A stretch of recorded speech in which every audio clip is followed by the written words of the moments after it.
65 digital আৰু পুৱাৰ প্ৰথম যুগ খবৰৰ সৈতে ষ্টুডিঅ'ত মই মৃন্ময় তালুকদাৰ।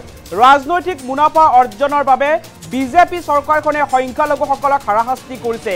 ৰাজ্যৰ সংখ্যালঘুসকলৰ ওপৰত অমানৱীয় অত্যাচাৰ কৰিছে বিজেপি চৰকাৰখনে। উপযুক্ত নথিপত্ৰ থকাৰ পিছতো সংখ্যালঘু ৰাইজক নোমেন্স লেণ্ডত নি এৰি দিছে এইখন চৰকাৰে। আৰু ৰাজনৈতিক মুনাফা অৰ্জনৰ বাবে বা 26ৰ বিধানসভা নিৰ্বাচন আহি আছে বাবে এতিয়া বিজেপি চৰকাৰখনে সংখ্যালঘুসকলক এনেকুৱা ধৰণৰ অমানৱীয় অত্যাচাৰ কৰা বুলি এতিয়া গৰজি উঠিছে AIUDF দল। ৰাজনৈতিক মুনাফাৰ বাবেহে চৰকাৰৰ বাংলাদেশী বিতৰণ অভিযান। বিদেশীৰ নামত চৰকাৰে হাৰাশাস্তি কৰিছে সংখ্যালঘুক। বিদেশী বুলি নোমেন্স লেণ্ডলৈ নি এৰি দিছে সংখ্যালঘুক। এনেদৰে এতিয়া বিজেপি চৰকাৰৰ বিৰুদ্ধে গুৰুতৰ অভিযোগ উত্থাপন কৰিছে। আদালতত গোচৰ চলি থকা লোকক হাৰাশাস্তি কৰিছে বিজেপি চৰকাৰে। ৰাজস্থান গুজৰাটৰ বাংলাদেশীৰে তুলনা নহয় অসমৰ সংখ্যালঘুৰ। আৰু উপযুক্ত নথিপত্ৰ থকাৰ পিছতো অসমৰ সংখ্যালঘুক বাংলাদেশী সজাইছে এইখন চৰকাৰে। সংখ্যালঘুৰ সৈতে অমানৱীয় আচৰণ কৰিছে চৰকাৰে। বিদেশী খেদাৰ নামত স্বদেশী অত্যাচাৰৰ বিৰুদ্ধে গৰজি উঠিল AIUDF। আৰু ৰাজনৈতিক মুনাফাৰ বাবেহে বিজেপি চৰকাৰখনে এনেকুৱা ধৰণৰ বাংলাদেশী বিতৰণ অভিযান কৰা বুলি এতিয়া অভিযোগ উত্থাপন কৰিছে AIUDF দলে। বিদেশীৰ নামত চৰকাৰে দেশৰ সংখ্যালঘুসকলক হাৰাশাস্তি কৰিছে, সংখ্যালঘুসকলৰ ওপৰত অমানৱীয় অত্যাচাৰ কৰিছে। উপযুক্ত নথিপত্ৰ থকাৰ পিছতো বিদেশী বুলি নোমেন্স লেণ্ডলৈ নি সংখ্যালঘুসকলক এৰি দিছে। আৰু আদালতত গোচৰ চলি থকা লোকক হাৰাশাস্তি কৰিছে বিজেপি চৰকাৰে। এনেদৰে এতিয়া বিজেপি চৰকাৰৰ বিৰুদ্ধে কেইবাটাও গুৰুতৰ অভিযোগ উত্থাপন কৰিছে আৰু মন্তব্য কৰিছে ৰাজস্থান গুজৰাটৰ বাংলাদেশীৰ সৈতে তুলনা নহয় অসমৰ সংখ্যালঘুসকলৰ। অসমৰ সংখ্যালঘুসকলৰ উপযুক্ত নথিপত্ৰ আছে, কিন্তু উপযুক্ত নথিপত্ৰ থকাৰ পিছতো অসমৰ সংখ্যালঘুসকলক সৈতে অমানৱীয় অত্যাচাৰ কৰিছে। উপযুক্ত নথিপত্ৰ থকাৰ পিছতো সংখ্যালঘুসকলক বাংলাদেশী সজাইছে বিজেপি চৰকাৰখনে।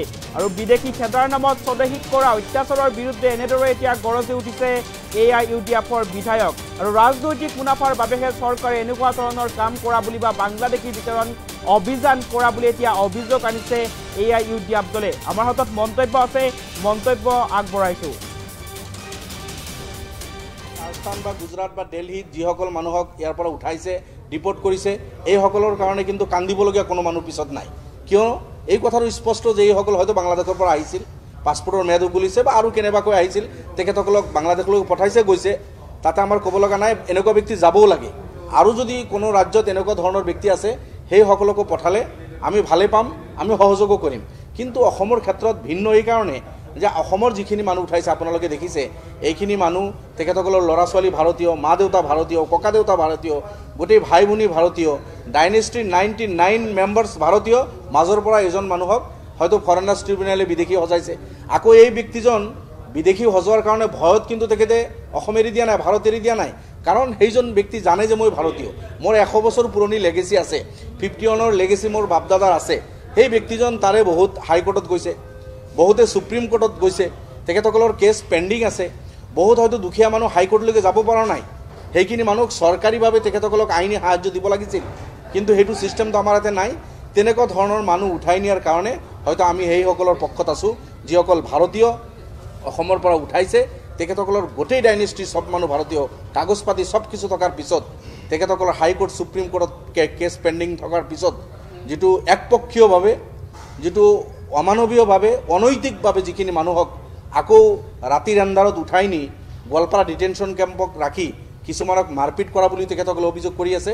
আৰু নোমেন্স লেণ্ডত যিখিনি মানুহ পেলাই থৈছে সেইখিনি মানুহৰ বিষয়ে আমি আপোনালোকে দেখিছে ইমান দিনৰ পৰা কথা পাতি আছোঁ আৰু অনাগত দিনত আমি কথা পাতিম। কথাটো আগতে BSF এদিন ক'লে যে আমি কোনো ডিপৰ্ট কৰা নাই, নোমেন্স লেণ্ডৰ পৰা সোমাই আহি বুলিলে আমি প্ৰটেকশ্যন দিছোঁ। এতিয়া কৈছে যে নোমেন্স লেণ্ডত যিখিনি আছে আমি ঘূৰাই আনিছোঁ। কথাটো স্পষ্টভাৱে এটা চৰকাৰী বিবৃতি থাকিলে, এটা চৰকাৰী বিবৃতি হ'লে আমি আশ্বস্ত হ'লোহেঁতেন যে এই মানুহখিনি কি কৰা হৈছে।